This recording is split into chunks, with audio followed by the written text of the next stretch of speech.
Good afternoon. I am Alexander Person III. I am an affiliate of Passive House Network. I'm the president-elect of NOMA, Colorado. I am also on the AIA executive board here in Colorado. I'm a practicing architect at a local firm as well, and I'm just very ecstatic and pleased to have a conversation with some extremely smart people. They asked me to moderate because I'm not as smart as them, so I'm happy about that.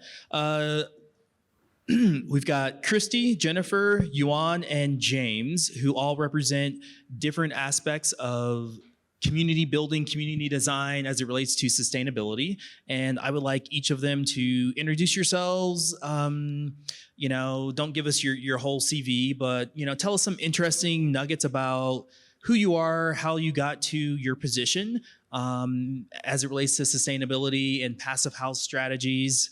Who wants to go first? I guess I will. So hi, everybody. I'm Christy Collins. I'm with the City and County of Denver for the last 4.5 years. Before that, I practiced architecture out in the world and had a sustainability focus on my work.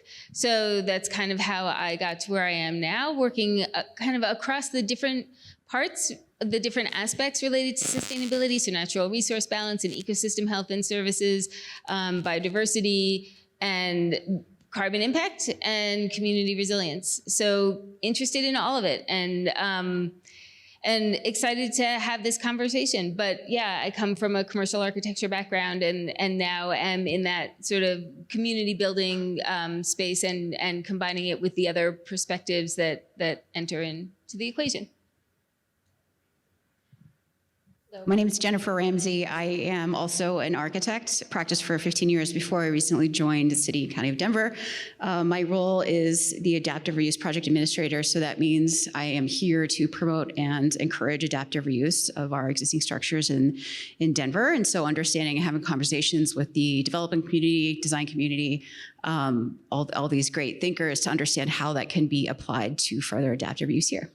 Hi, I'm Yuan. I am a senior associate on our carbon-free buildings team with RMI, previously founded as Rocky Mountain Institute, where I work on expanding the evidence base and laying the groundwork for healthy all-electric buildings.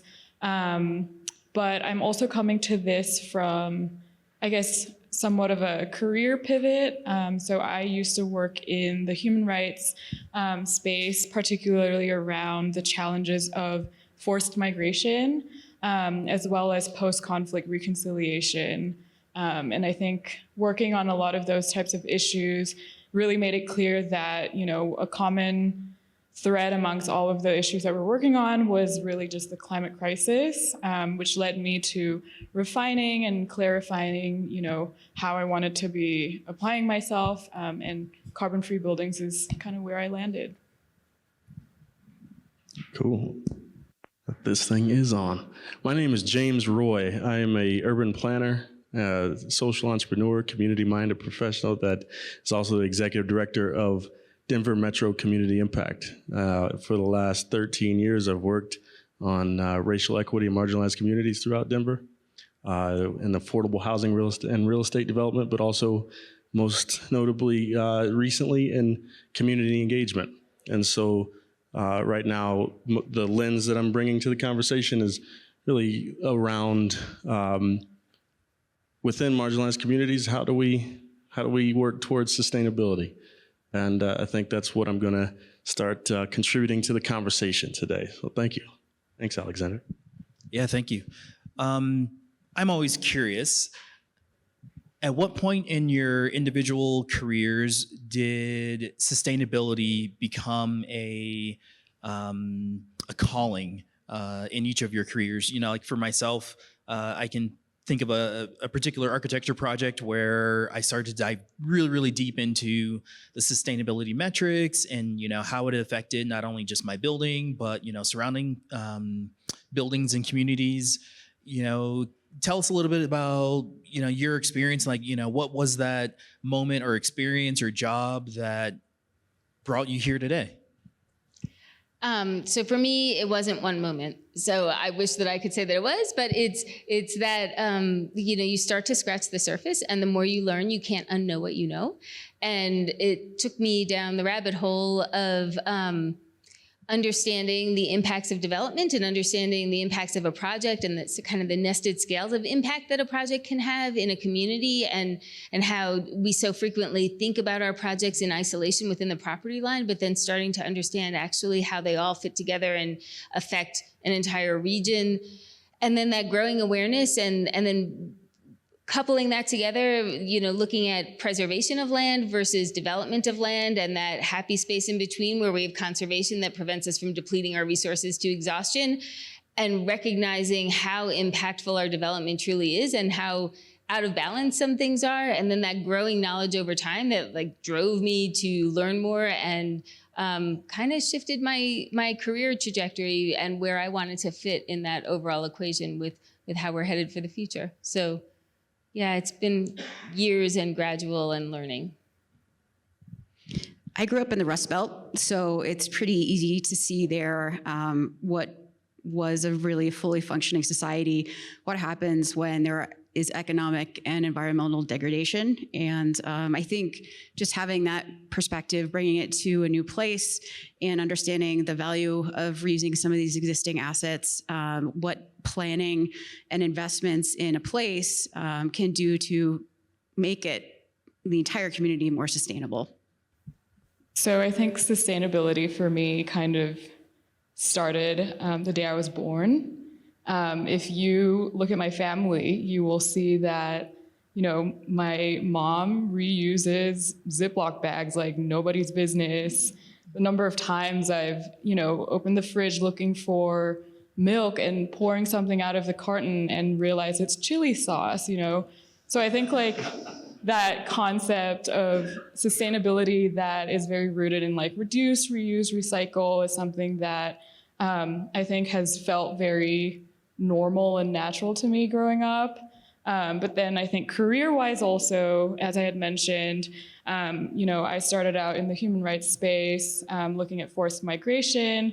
And increasingly, as we were looking at, what were the stressors that kind of created the situations that we were trying to mitigate, a lot of it was environmental. I was working on the Myanmar-Thai border, and, we were looking at rice farming communities that were very impacted by the dams that, the Chinese One Belt, One Road initiative was building, that really impacted their livelihood. And, there were other interactions like that really made very clear to me that, climate is a thing. The climate crisis is happening. It's happening right now. And it's having a very real impact on people's lives. And that, kind of was when I was like, okay, there's a role for me here, and I'd like to dig deeper into what that might look like. And sustainability is where it's at, and that's kind of how I ended up where I am today.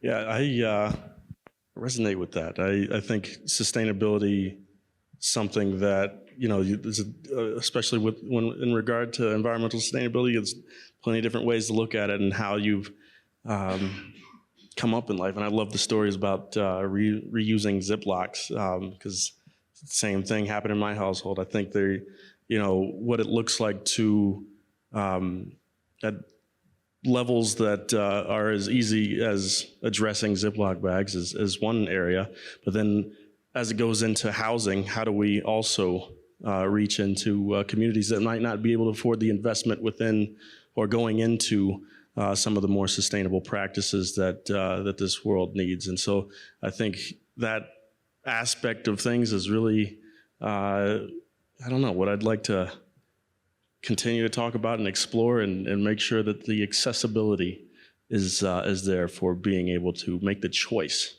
to be sustainable, and the recognition also that the cost benefit to the individual community member is there as well. Wow.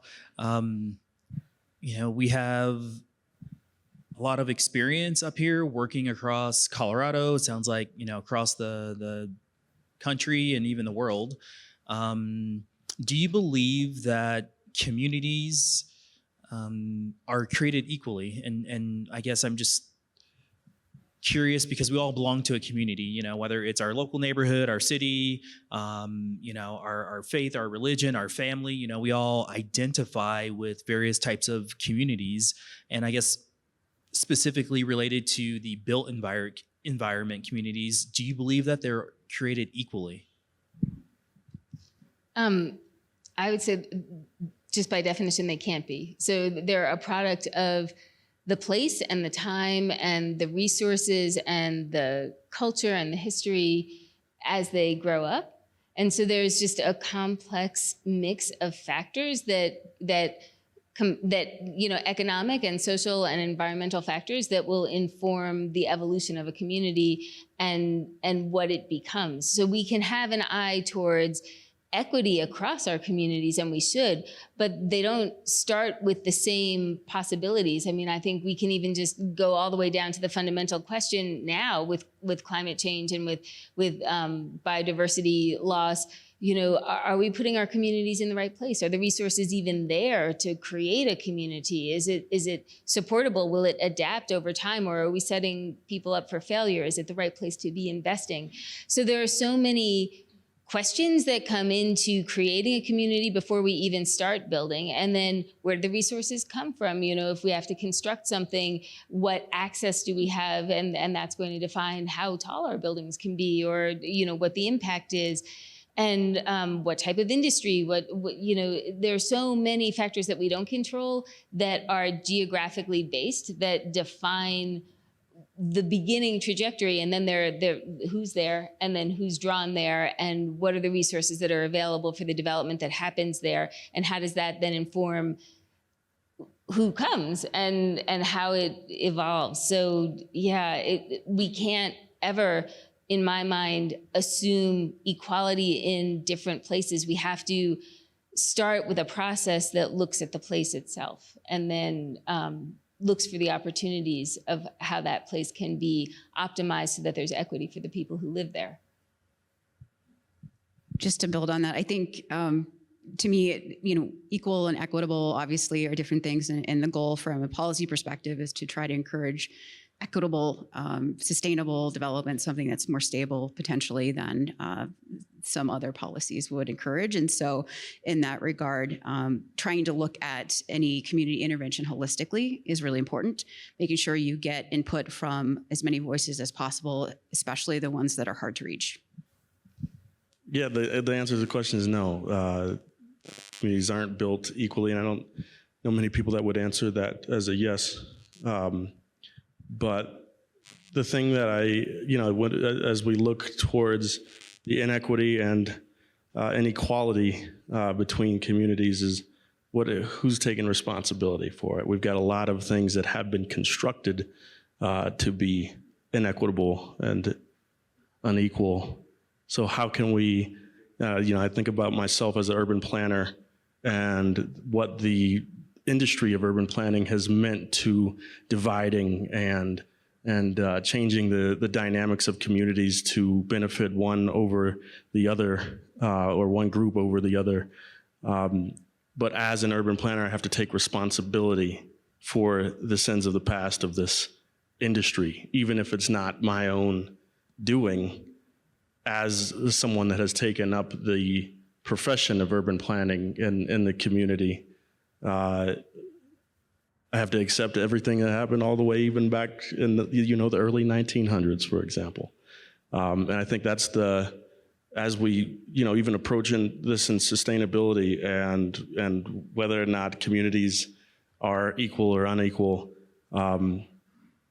dealing with the past is important in moving on to the future and building a better future. So, yeah. Another absolutely not, they're not created equally answer to your question. I think, you're starting out with where a community is on a map. Is it, in a flood zone? Is it near a Superfund site? Basics like that, what their current infrastructure looks like, what types of resources they have on hand. I'm thinking about, previously redline communities and going forward, what that has done, to the communities and how they have historically been treated. And yeah, there's just so much more to think about, and absolutely not, like, communities are not created equally. And it would be a disservice to communities to be treating them like that.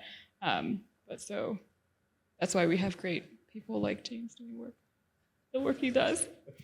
I like to ask very tough and honest questions, and I certainly hope you give me honest answers so that we all can learn from each other.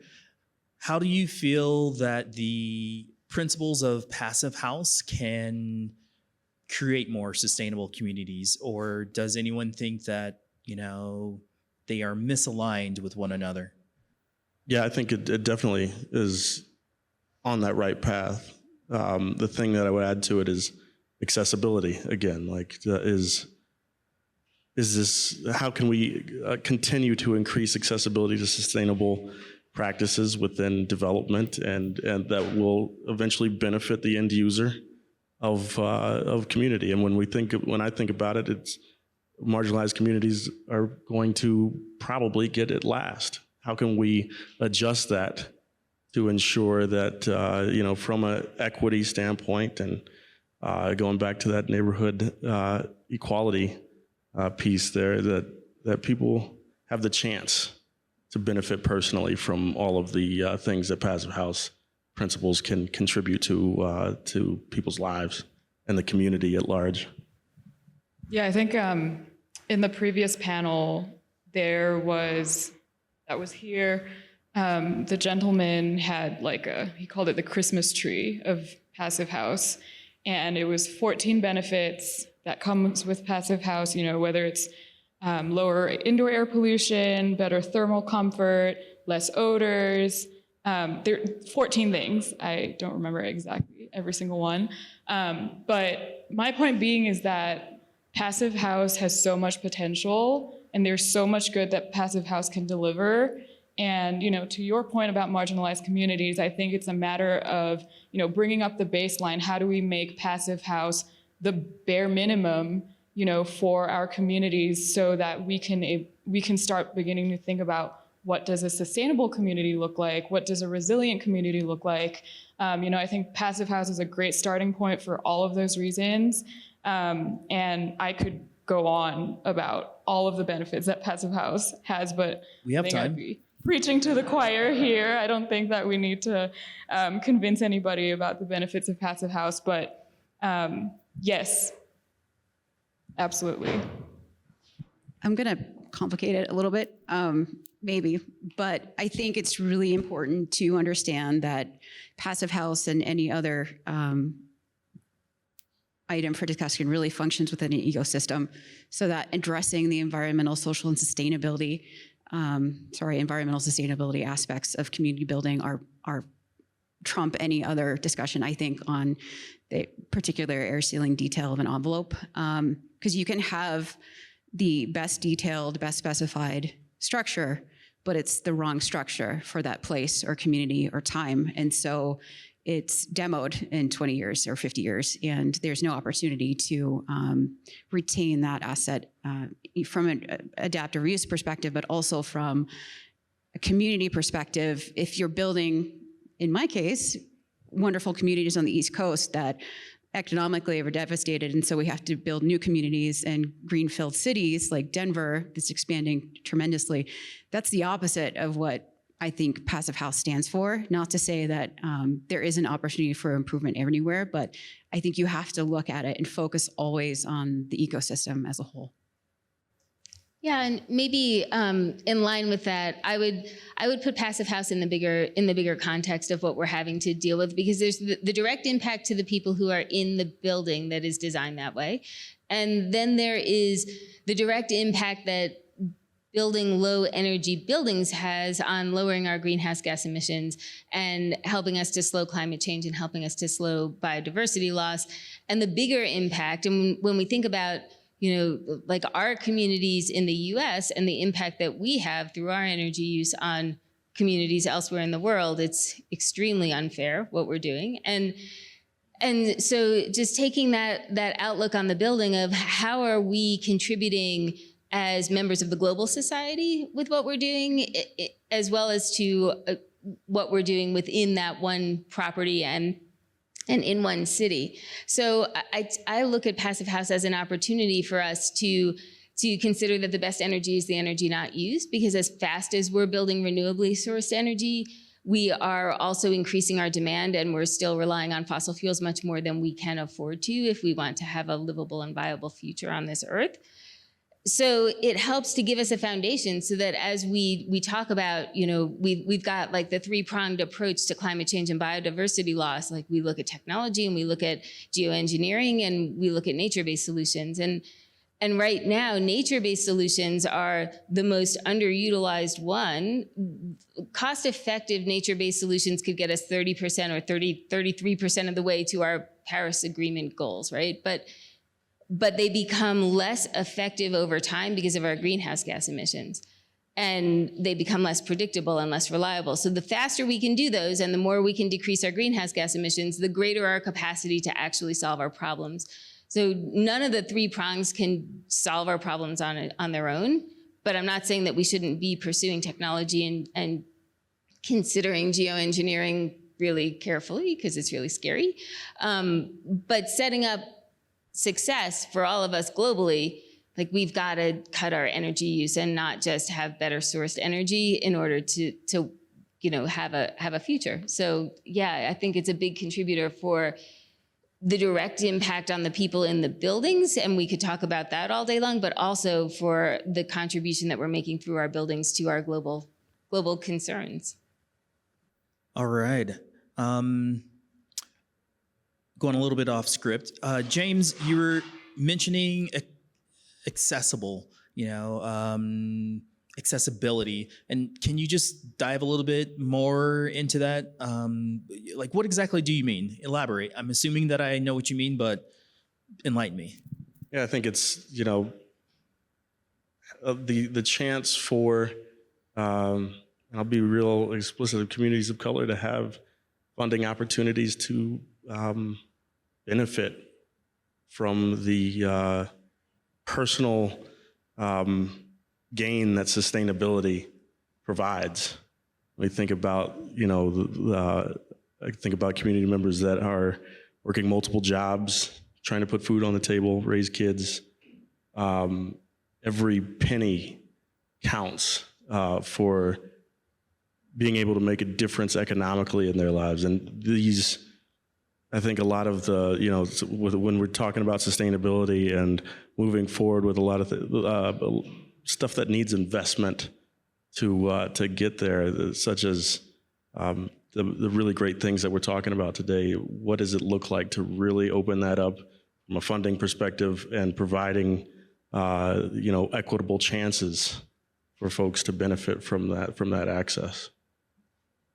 Does that answer the question, Alexander? Yeah. A question for you, Yuan. You've done some research and some writing about the benefits of electrification.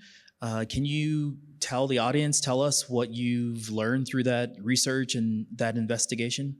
Yeah. So I started looking at just, the health benefits of electrification at I would say like midpoint of the pandemic. We were also seeing, this increasing frequency of catastrophic wildfires, extreme weather events, and then also just renewed interest and also just growing body of research highlighting what indoor pollution sources look like, specifically gas stoves. And as me and my team continued looking at, just this simple equation of what health benefits does electrification deliver, it's straightforward: reduction of particulate matter, reduction of nitrogen dioxide, and a host of other health impacts that come with exposure to these pollutants. But then, we started going further. Like, your house is not just your gas stove. It's not just your HVAC system. It is your building envelope. It's your air sealing. It's your ventilation. And so, there was this desire, and also there was also just an urgency to look at our structures and our buildings more holistically, and to understand how these systems work as systems in tandem with each other. And I think also just at a more cerebral level, there's a palpable sense that we are going to need to go beyond just energy and emissions reductions. We need to be making more connections with other sectors. For me, that has been the healthcare sector. And, it's just a matter of how do we ensure that our work stays relevant, it stays timely and responsive to challenges that are increasingly intersectional. So it's really this desire for us to, how do we problem solve and respond in kind to, these very intersectional challenges has really been at the core of my work. And so to your question about what have I learned, as I have, really dove into this, holistic building approach, first off is this reckoning that the average American spends 90% of their time indoors, where the concentration of pollutants oftentimes are 2 to 5 times higher than outdoor pollution concentrations. And so there just has emerged this venue for us to really advance multiple goals, whether it's climate, it's energy, it's health, it's equity. And so I think what I'm learning, and it's still a work in progress, it's also partially still a hypothesis, is that by simultaneously addressing, all of these pieces and in a way, expanding our theory of change, whether that includes climate, energy, health, equity spaces, rather than being completely overwhelmed by oh my God, there's so many things to think about, rather to, approach it in a way that we have all of these resources at hand, and perhaps by being more expansive in our definition, we can be more expansive in terms of the support, the advocacy, and the resources that we would need to deliver the kind of benefits that we're thinking about, to deliver really that quality of life improvement, the advancement of rights for our communities and such. So it's all about expanding our minds and expanding our definition, and hopefully expanding, our work and expanding the resources available for the work that we would like to do. I think, it's very clear that we need all hands on deck, right? We're way beyond the point of being no, actually, we don't want to do this work. So it's a matter of just being inclusive so that we can get the most help and resources. All right. Christy, question for you. You've been a diehard sustainable advocate, and hopefully advocate is the correct terminology. What do you think has been the most exciting advancement in technology or policy in regards to sustainable development, ideology, movements? I'll kind of let you take it from there.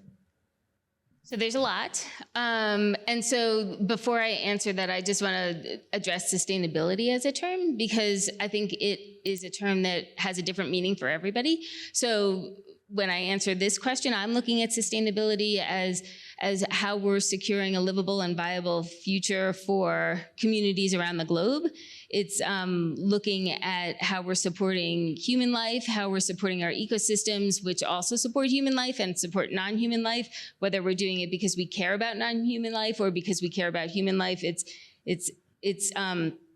taking a two-pronged approach to the existential threat of climate change and biodiversity loss, and looking at that idea of conservation between preservation and development, and how we can have enough resources so that we're not depleting to exhaustion, and how we're looking at economic, social, and environmental factors all at the same time while we're thinking about that, so that the impacts across the communities are not causing duress to people. And so we have incentives as well as regulations. We have financial supports where they're needed. So kind of just taking it in that context, which means that we have to look at land use, and are we building in the right places, and what are we converting land away from? How is our density setting us up in terms of transportation and the other impacts that will follow? How is it setting up a community to succeed? What are we doing with our landscape? And how are we changing our landscape? Is that when we convert the landscape, what are we getting for what we're losing? And resource availability, especially fresh water, and that's a topic for another day. But how we affect health and then adaptability, right? So in that context, there are so many things at the international level as well as at the local scale. And so I'll just hit a few. Like, I'm super excited that at the international scale, we're finally talking about biodiversity with the same seriousness as climate change. It lagged, and I think it lagged because the biologists and the ecologists weren't in the same room with the climate scientists with the metrics, and they didn't all connect, and so they weren't able to get the message connected and climate move forward. But they're interconnected challenges that are both facing us. And so I'm super excited that now we've got an annual international conference on biological diversity in addition to climate change, and attempts to start bringing those two conversations together because they affect each other and they compound each other and they're synergistic. So that's a big thing. And then the turning focus to nature-based solutions and natural climate solutions as a subset of nature-based solutions, the fact that that's rising to the surface and there's realization that, protecting is a lot more cost effective than restoring, and look at how much carbon is sequestered in our forests. So how about we think globally about the global value of those forests and start putting financial value on things that matter to all of us. And then there's the management in between, right? So I'm excited that we're looking at embodied carbon alongside operational energy, because both matter, and in some buildings, embodied carbon matters more than operational energy if you look at the life of the building, and in some it's less. And so just the emerging conversation and the policies and the realization that we have to look at carbon as a whole and stop looking at different facets in isolation. I think that's one of the biggest things for me, is the evolution of the mindset that if we stop looking in isolation and we start understanding the complex relationships and not being afraid of that, it gets us far greater benefits. So the emergence of zero net energy regulations popping up all over the place is huge, because that just normalizes it and it makes it so much more achievable and cost effective and familiar, and so that moves us forward. The emergence of passive house technology in affordable housing, so that we can see and have it point to examples and say, this is doable with a budget, and here's the financial structure that makes that work. So let's not say that it just costs $1 million and it's undoable, because there are ways to make it happen. The emergence of landscape standards that are looking at ecosystem health and ecosystem services and biodiversity, as well as freshwater use, in addition to just what we like as people, which is also important, but it's all of it. And then conversation around water policies, I would say with a little hesitation, but some of those conversations that are shifting the focus away from individual community by community considerations to this understanding that we have this very limited, precious, life-giving resource that we all share, and we're all in this together, and how do we find the right balance for that? And then the last one that I would highlight is just the emergence of building performance standards that is shifting our focus to outcomes and actual performance, as opposed to isolated, the theoretical case for a design over here, and maybe the contractor does a few things over here, and nobody really worries about the facilities managers or what the owner's doing, or God forbid, we should actually talk about the occupants. But, like putting it all together and saying that is actually the performance on the property, and accountability tied to that. I'm very visual. Can you all just give us some examples of a sustainable community, like from your various backgrounds and perspectives? Name a city, name a place, name a neighborhood that you would consider a sustainable community. Denver. Always Denver. I think the question's flawed, actually. Like, what does sustainability mean for different communities? Which one should be preserved or maintained and grown, and which shouldn't be because of impending doom with climate change? We were having a really great conversation about New York's flooding again. Oh my God. So from an economic and cultural perspective, absolutely New York has to be sustainable. But from a climate perspective, what does that mean? So I'm interested to hear what you guys think, but I don't have there's no ideal because the question changes depending on what your metric is. But anyway. I was going to propose New York City as a city that's not sustainable. But, I think, that question is incredibly difficult to answer because I think sustainability looks very different for various different communities. And especially when, in reference to the floods, we have, like a foundation of development that has already been built and not really set up for success. So for example, in New York, we were talking about how a lot of buildings have been built on wetlands. And, for a number of years, that hasn't really been a problem, but with rising sea levels, with climate change, increased rainfall, it has become a very big problem that so much of our infrastructure is built on wetlands. So it's like, how do we move forward from that beyond just raising everything to the ground? I don't know. I don't have the answer. I'm curious, what the audience thinks with that. But something I think about pretty often. Tough question too. Yeah. Don't think I have a good example of what I've seen as a sustainable community. We're talking about the different aspects of sustainability, whether it's environmental, economic, and so on. That it's more of an ideal than it is a reality at this point, but it's something to strive for. We've got a reason and a valuable resource to maintain that we all share, which is, of course, this planet, and we haven't done it right so far. So how do we get to a place where we're taking care, fostering what we have for generations to come? And I think that's the ideal that we're all striving for and why we're having this conversation. But there's a lot of good examples of progress towards that, including what's going on with Passive House Network. But no examples of a sustainable community for me.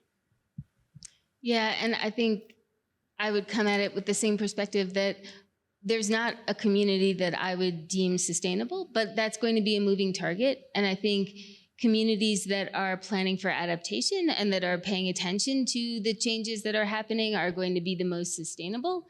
And then there are aspects to different communities that some are doing better than others. And so we could go through kind of a list of, okay, so this community is looking at carbon sequestration and trying to preserve their carbon stores or build upon them, or this community is in better balance with freshwater supplies than another community. And so we could go through different aspects.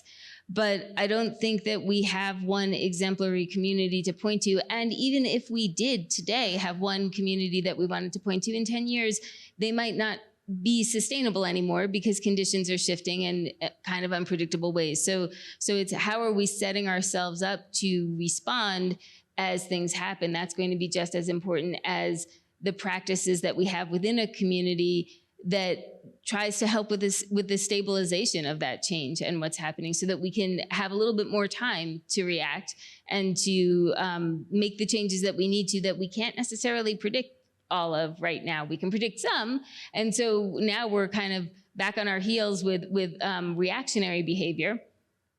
How can we get to a place where instead of just being totally reactionary, we're able to respond in a more evolving way? So yeah, I've got a long list of attributes that I think, and we're back in the theoretical world, that I would apply to communities that I would want to see that I would call sustainable, but there isn't one to point a finger at. So you're saying this is just hard.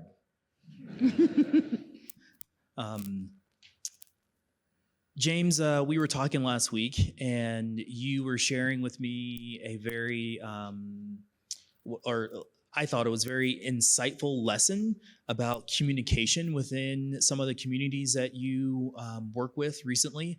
Can you tell that story to our audience and, like what you learned about communication?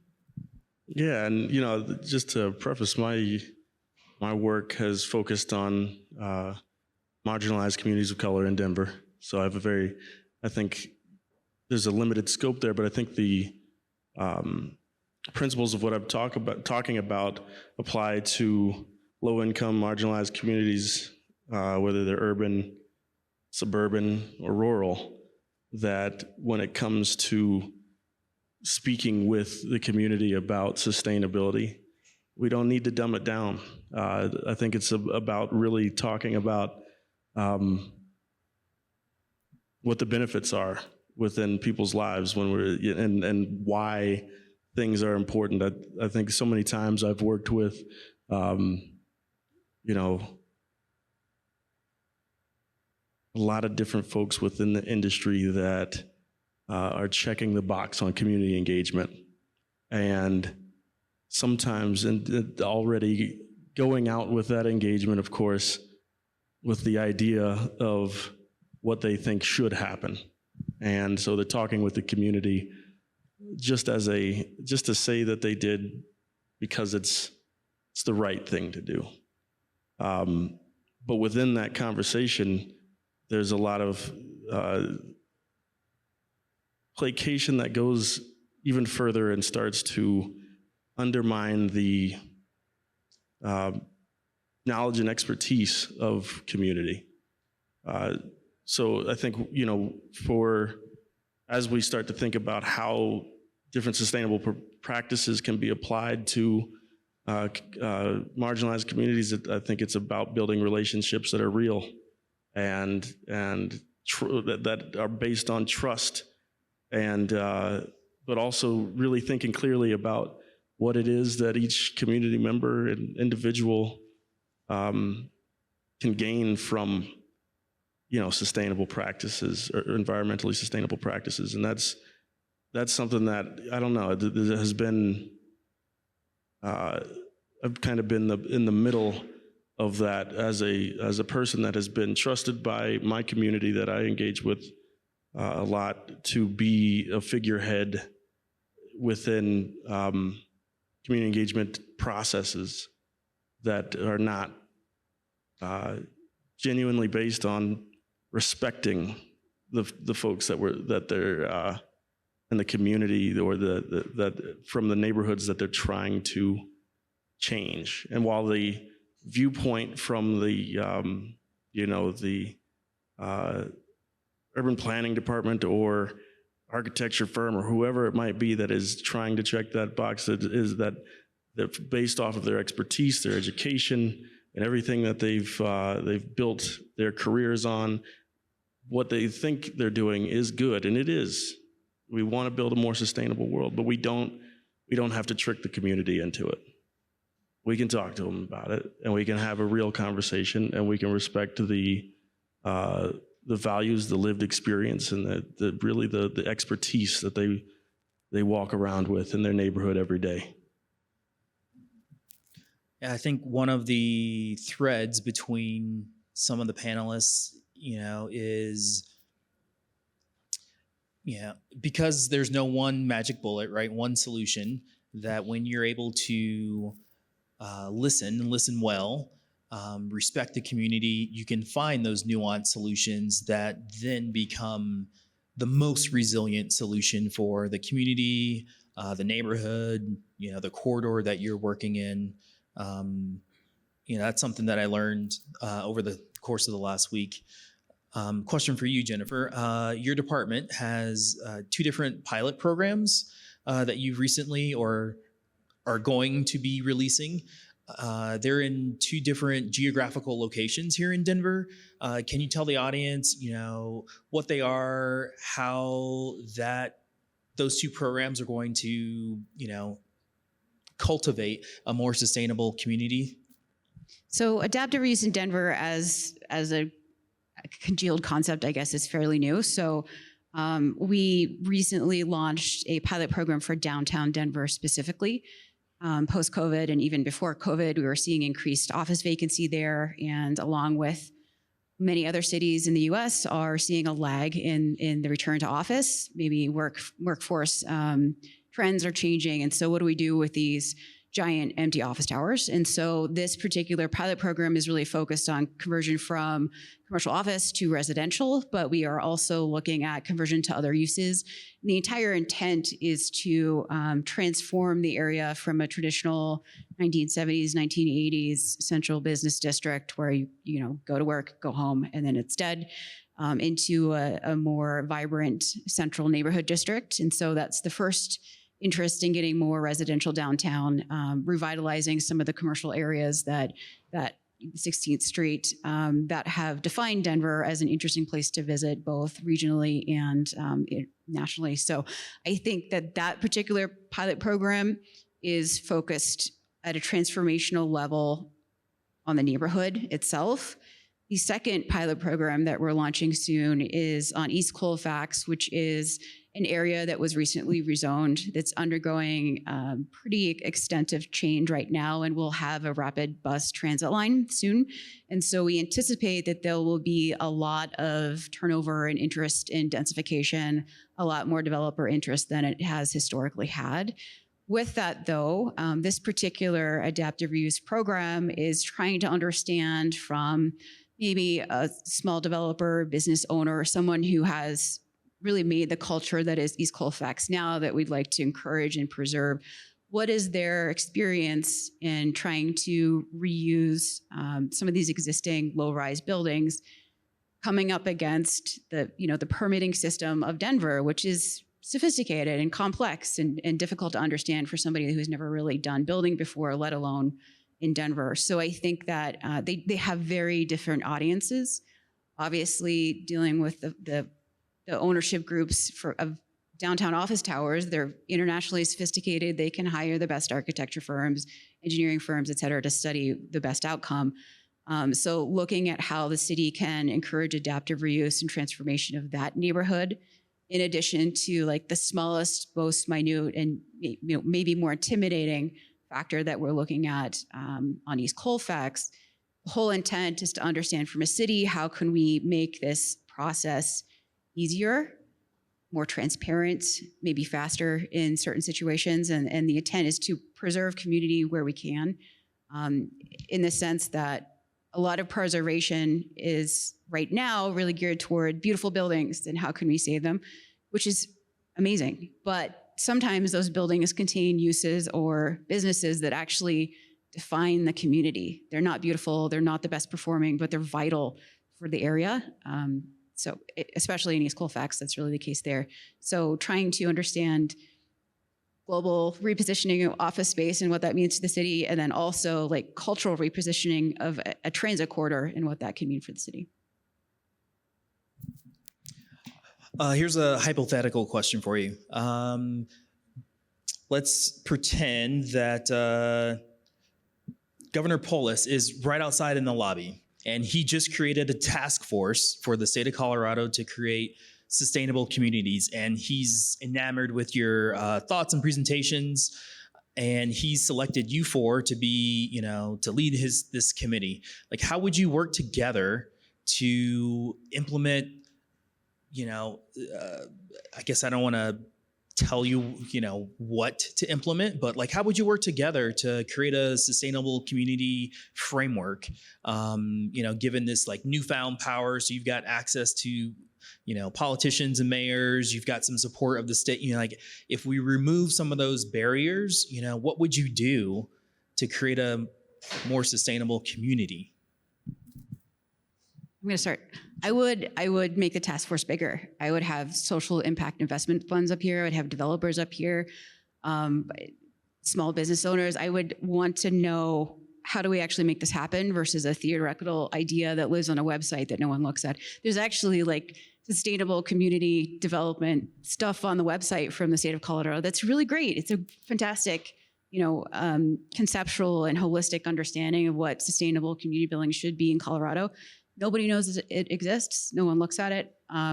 So I would be really interested in how this could actually happen. How can we push capital to become more creative? How can, from a policy perspective, the city get more flexible with some of these things to actually make things happen now versus a theoretical future that may or may not happen? Love to go next. I love that idea, making it bigger, getting more perspectives. I think also, taking a pause and doing a lot of listening to community, to nonprofit organizations, to companies in general, and just take our time listening as much as possible to really get an understanding of what we need to do from a relationship standpoint within the community first. And so with all that, then it would be about putting together the qualitative data to start the action side of things, which is pulling together this larger task force and really going at it from whatever the listening campaign would explain to us and all the data that would come from that. Yes, to what both of you have already said. I think the thing that I would add to that is how do we, this feels a little bit like uncharted waters, right? We are facing some unprecedented events, environment, all of these things are new and novel to a certain degree. And my question that this hypothetical task force that we are on, that I hope we would be able to address is, how do we build an environment where we have the trust and the safety and the resources to, get first movers to try out things, to be creative, to be flexible, to do things in ways that we might not traditionally have done.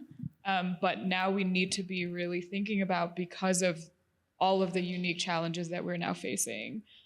So it's really about, how do we get things aligned? How do we get capital aligned to do the things that we need to do at the scales that we need to do that we've never had to grapple with before? What kind of, how are we building a space where there is that flexibility for us to experiment, to test things out, and to, hopefully scale some of these creative ideas that come out of it.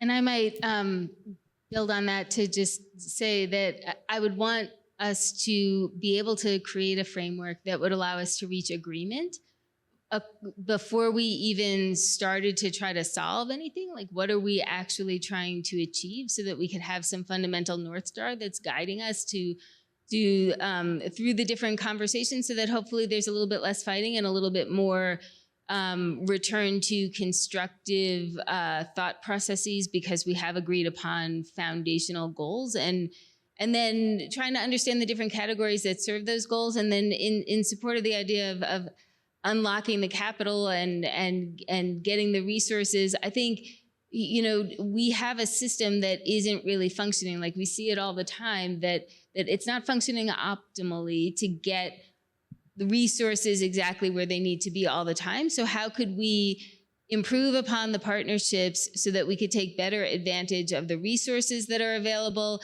of the knowledge? Our NGOs have amazing knowledge and expertise to offer, and how can we get that better injected into our policy making that serves these kind of overarching priorities? So working, going back to the expanding the task force, it would be working with the community and like broadly understanding that we're all on the same page and aligned around where we're trying to go with this, and then understanding who needs to sit on that task force so that we can start solving some of the challenges and the hurdles that stand in the way of us accomplishing what we can, because we hear it all the time, like, the technology's there, all we have to do is implement it. Well, yeah, that's a really big thing to solve.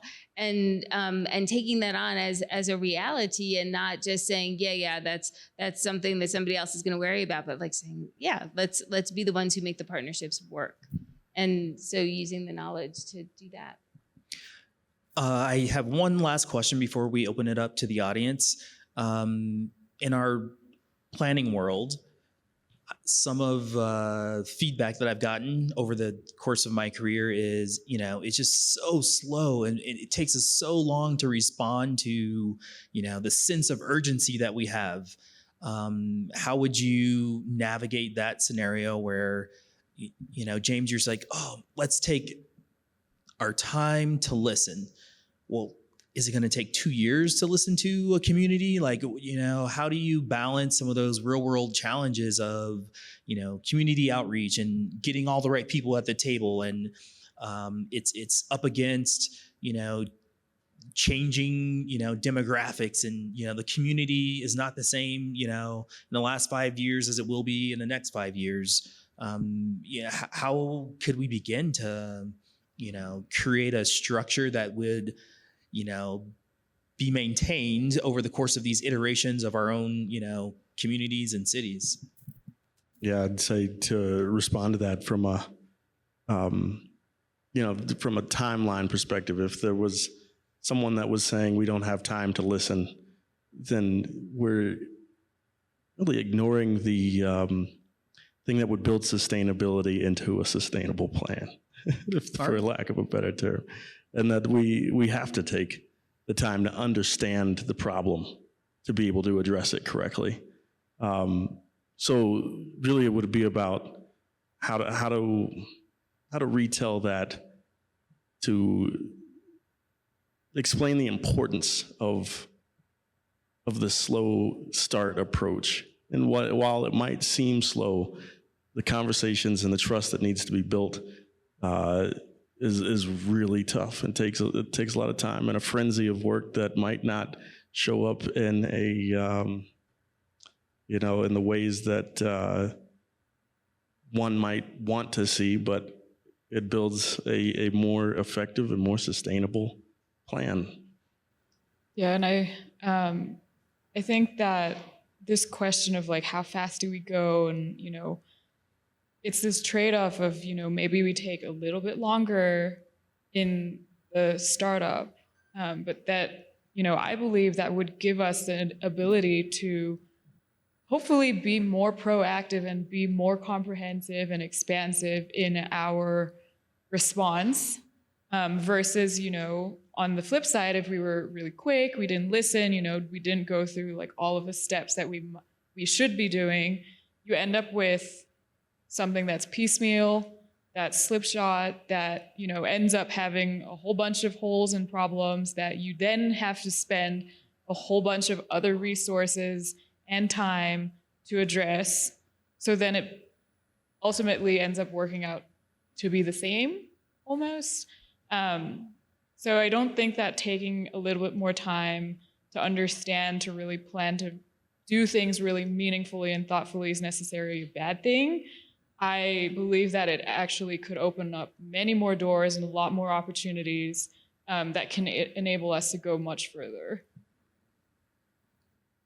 I don't know if I agree with that. So I think we should try things. We've been talking about this since like the 70s, right? Some of these questions have been around for a long time. I think sometimes that perfection is the enemy of the good. The goal should always be improvement and iteration and kind of going where we need to go. And I think sometimes that if there's a lot of discussion up front, a lot of perfection planning, in the city, we have area plans, neighborhood plans that are irrelevant in the 5 years that since they're published, but it took 5 years to get to the publishing. So it's like, at some point we have to just go out and try things, be experimental, see what works. And sometimes people don't understand what you're talking about, or what you're talking about doesn't address what they need. And so if you have something in reality that everyone can understand and respond to, that might actually, as a test or pilot, lead you to what the actual next step should be.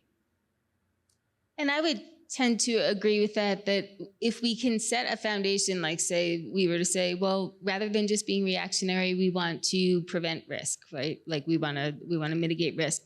Then if we set some foundational principles early on, then we could, and if we changed expectations. So I think that's the other half of it is there is this expectation that we identify a problem, we identify a solution, we're done.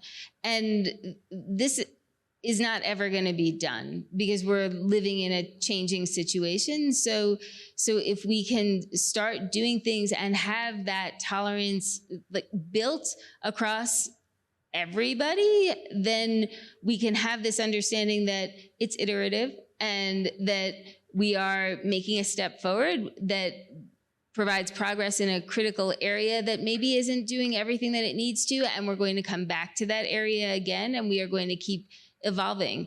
And we have to give ourselves some space for that, because if we try to solve things in one swoop all at once, written in stone, and we get all angry at each other because the so-called solution isn't perfect, we will fail, because no solution is just going to be perfect right out of the box or at any point. We're going to have to keep building on it. So I do think that getting to some common understanding about the building the trust, we need the trust that we're all doing this for the right reasons and that we want the same things, and we have a shared desire to have a livable, viable future and some basic principles around that.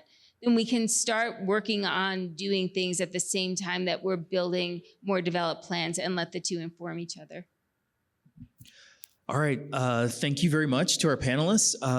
We'd like to take some audience questions if we can. Good afternoon. My name is Darrell Kador. I'm an architecture student. I'm from Brooklyn.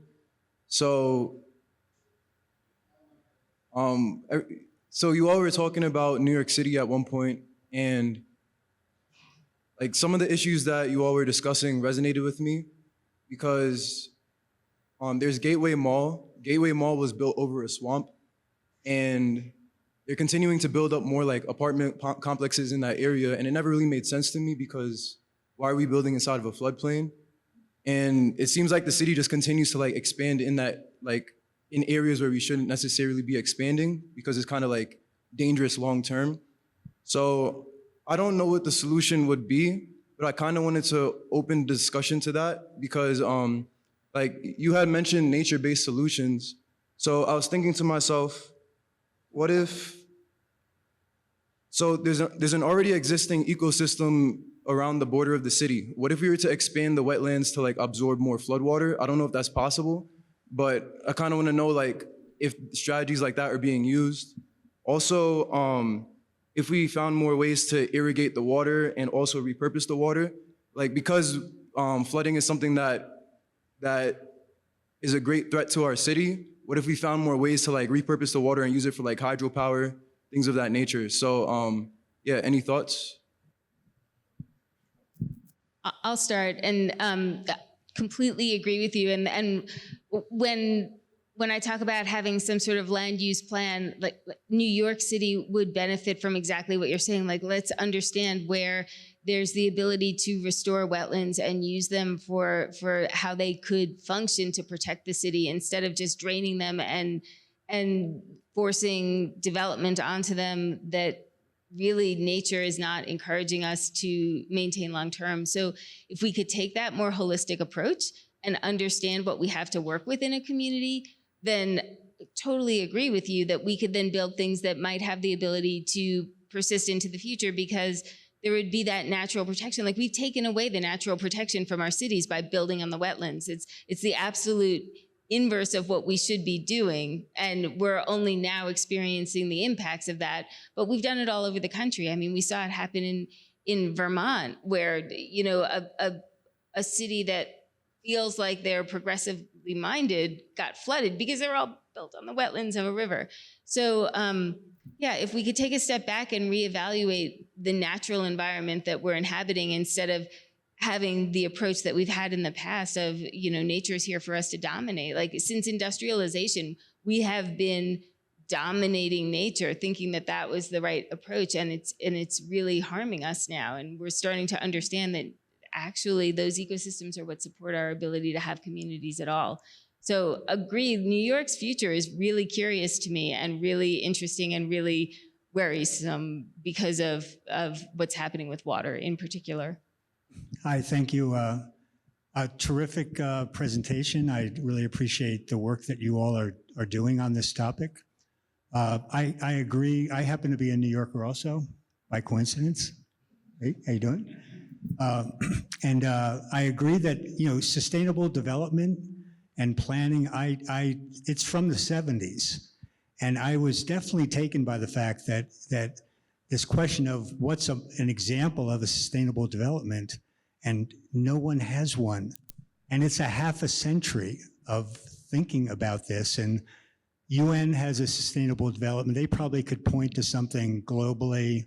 There's got to be some island that we haven't screwed up yet that's got a fishing economy that works, and they're, you know, coordinated with their environment. But it really is this question of integrating with systems. And I think at this point, we're not sustainable. I mean, that's what's obvious. We are not we're broken. And so I think the question I would just pose for moving forward, considering, is it's really a question of designing regenerative cities, regenerative communities, regenerative systems, this idea of circularity. Like, that's what's happening in the building environment with the question of operational carbon and including embodied carbon. The Earth is a closed system. We have nothing else here. We just get solar, sun. We have everything, all the resources that we're going to have. So this question of scale, like sustainability at scale, like, is it a neighborhood, a community, a small hamlet? You know, that it's the Earth is the large scale, and we're not sustainable, we're not regenerative. So looking at these systems that are ecological, trying to make them all work more completely, you know, if we integrate, and the complication is all of us, you know, our foibles and misactions as communities trying to live together. You know, we've been screwing it up here for a couple centuries, solid. So we have to clean up our act, basically. And you guys have an enormous task, but I'm glad you're working on it. Thank you. To the point of that many of you made, in an iterative action and perpetuating forward progress, would concepts like publicly deployable tactical urbanism be a construct that could help? I think I'm from Boston, so the city of Boston has an organization within the city government called the New Urban Mechanics, and what they do is they centralize this idea of deployable action for their city improvements, and then they centralize the effort to coordinate the, you know, cross-department deployables. Is that something that either the city of Denver or more broadly even Colorado has mechanisms to do? I would say it's not a formal program right now. There's always the issue with coordinating across silos, and I think that is an attempt to mitigate that. I think the danger is sometimes even that those innovative programs get formalized, and so it just becomes another thing. I love the idea of tactical urbanism. I'm, you know, proactive action here. Let's see what works. It's difficult from a policy perspective sometimes to get support behind that because it's an unknown. But I think there's tremendous opportunity for outside agencies or quasi-governmental things to do that here in Denver, probably better and faster. I think that there's also potential to organize nationally and start learning across communities. I don't know that that's happening anywhere. Maybe because, you know, it is guerrilla and it's small and the interventions aren't necessarily something that can be publicized, but I do think that, you know, maybe there's a new social media channel that can help us spread some of those successful things that then become formalized and adopted within a city, you know, sustainably long term. I was just thinking through this, that from that listening perspective side of things, that the tactical urbanism techniques that I've seen are other ways of actually showing that you're listening and studying the way that people interact with something that could be temporary, of course, and whether or not it could be applied in reality. And so I don't know. I was just thinking through that, wanted to say it because I think there's a lot of different ways to listen to community and to fail forward too. And that's something that I've always loved seeing those tactical projects like that. Thank you all for this wonderful conversation. So I'm from Pittsburgh. I'll draw a parallel to the flooding issues, wetlands issues that were raised in New York. We have a lot of landslides.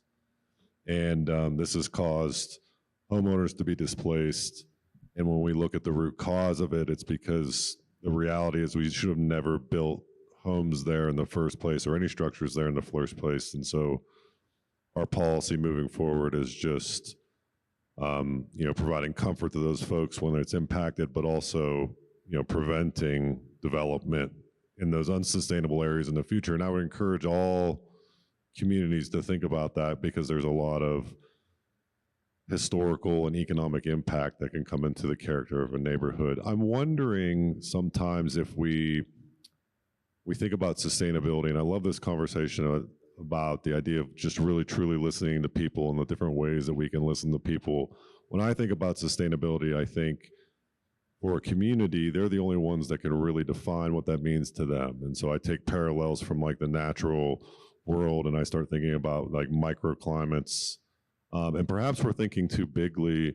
Maybe we need to think smaller. I wonder if you could give any thoughts or ideas to that where we could really make smaller scale innovations, because I think this issue of time, in my experience in working with marginalized communities of color, the need is great and the need is immediate. And so giving them the information, giving them the empowered choice, my experience tells me they tend to make choices based on the immediacy of deliverability. And so perhaps if we were thinking smaller, we can deliver faster for them and actually end up delivering a broader system impact, if that makes sense. But I didn't know if you guys have any experience with thinking about those problems smallly. I'd love to hear about it. Oh, yeah, I love what you're saying. It's that's exactly the point. Some of the points I was trying to make as well too. Oops, kicked the water bottle over. Yeah, if we concentrate on how the individual household or family can benefit from that immediate relief. So, for example, I think easy examples, solar panels, right, and what they can do to change the trajectory of the energy bill.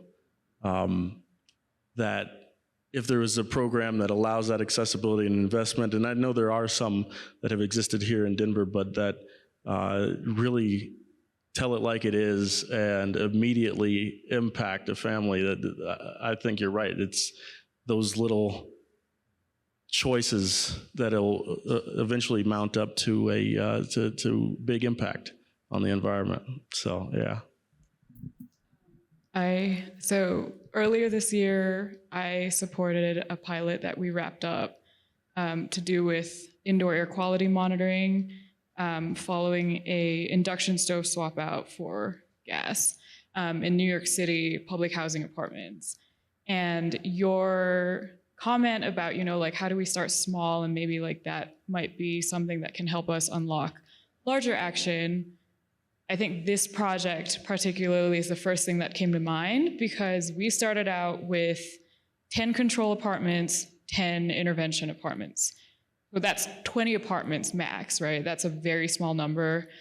And what happened was the 10 apartments that got the induction stoves, they all loved it so much that just by word of mouth, the 10 control apartments were like, hey, can we like speed it up and can we get, the induction stoves as well? And then, it spread to the rest of the building as well. And suddenly neighbors who were not part of the project were asking, if they were eligible for stove swap outs as well. And, when that project concluded, what the New York City Housing Authority has now done is to put out a really large RFP to figure out how we can create, plug-in induction cooktops at the size that, apartments need, there's the plan for that to translate to an authority-wide swap out if anybody's familiar with the New York City Housing Authority, it's a city in itself. And so I am really happy about that project and just I think that really speaks to the power of the people. It truly was just word of mouth, auntie to auntie, hey, my stove is great, you should consider maybe asking for one of these things. Meanwhile, us on the more research and science side, we were worried about, how do we speak about the benefits, how do we talk about the economic returns and, all of these lofty things when truly it was just, the community doing what they needed to do for themselves, telling each other and looking out for each other. And it has turned into this great example of, how powerful that is. And, hopefully, they just announced that RFP, hopefully something comes through. And, I'm hopeful that that is going to turn into how many 400,000 units that we're going to be seeing in low-income New York families sooner or later, and what that's going to do for the market at large, whether low income or not. So yeah, starting small is great too. There are a few folks from our Climate Action, Sustainability, Resiliency office here. They have excellent, hi guys, they have some really great financial incentive programs for small interventions like upgrading your heat pump or, again, stove, gas to electrification. Those type of things are really helpful. Also, Denver and the state of Colorado also have some pretty great incentives for electric bikes. And in conjunction with that, Department of Transportation is doing as fast as they can, temporary or maybe longer term bike paths all over the city. And understanding COVID was a great opportunity actually to look at how do we use public space and maybe rebalance cars versus bikes versus those other transportation modes that help us create a more sustainable city. So I think those things are happening. Some of them happened before COVID. COVID actually caused us to have some reconsideration opportunity there as well. But again, there's always room for improvement.